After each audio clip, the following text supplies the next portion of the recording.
சிலுவை என்றாலே இயேசுவின் மரணம். மரணம் என்று வரும்போது அது ஜீவன் போவது, ஜீவனை பிரிவது.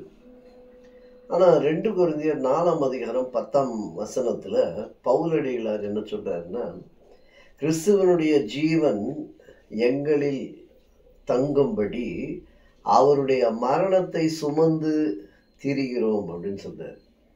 ஒருத்தர் உயிர் வாழணும்னா அந்த உடம்புல உயிர் இருக்கணும், ஜீவன் இருக்கணும். அந்த ஜீவன் எதற்கு என்றால் என்னுடைய ஜீவன் அல்ல, அது கிறிஸ்துவனுடைய ஜீவனாக, இயேசுவினுடைய ஜீவன் என்னுடைய மாம்சத்துல என்னுடைய உடம்புல இருக்கணும்னா அதுக்கு என்ன பண்ணணுமா, அவருடைய மரணத்தை நான் சுமந்து கொள்ள வேண்டும். மரணத்தை சுமந்தால்தான் ஒரு கிறிஸ்தவனுக்கு வாழ்க்கை. அதுதான் இந்த இதில் நம்ம பார்க்குறோம். நம்ம ஆஷ் வெனஸ்டே அப்படின்னு சொல்கிறோன்னு அதுக்கு ஒரு முக்கியமான ஒரு பாட்டு இருக்குது. சின்ன வயசுலேயே ஸ்கூலில் படிக்கும்போது ஒரு ரைம் சொல்லுவோம். Ringa ringa roses pocket full of பர்சஸ்ன்னு ஒரு பாட்டு ஒன்று பாடுவோம். அது வந்து ஆக்சுவலாக ring around roses, ring around roses, pocket full of purses, ashes ashes we all fall down. இது வந்து ஐரோப்பிய தேசத்தில் பிளேக் நோய் வந்தபோது இந்த பாடல் இயற்றப்பட்டது.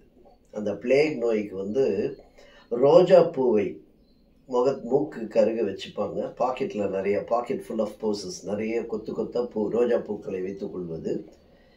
அந்த நோயாளிகளை கவனிக்கிற டாக்டர்ஸ் கூட அவங்க வந்து இப்போல்லாம் நம்ம மாஸ்க் அணியிறோமே, அது மாதிரி ரோஜாவினுடைய பூக்களை வந்து வச்சுப்பாங்க. ஏன்னா அது வந்து காற்றில் பரவக்கூடிய நோய் என்பதற்காக. அது இல்லைன்னா அந்த நோய் பெருகி பெருகி அது ஒரு வட்டமாக வரும்னு சொல்கிறாங்க. தோல் மேலே வந்து ரிங்ஸ் அது மாதிரி வரும். அதனால் அந்த கடைசியை எல்லாரும் என்ன ஆகிடும், வி ஆல் ஃபால் டவுன், மரணத்திலே நாம் இறந்து விடுகிறோம் என்று சொல்லுவதாக.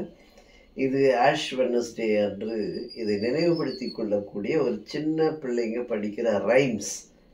ஆனால் எது நிஜம் என்று வரும்போது மரணம்.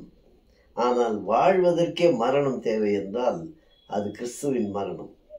அந்த மரணத்தை நான் சுமந்து கொள்ள வேண்டும் என்றால் அது எனக்கு என்ன பலனை கொடுக்கிறது என்றால், கிறிஸ்துவின் ஜீவன் எனக்குள் இருப்பதற்கு அவரது மரணத்தை நான் சுமந்து தீர வேண்டும். Thank you so much. God bless you all.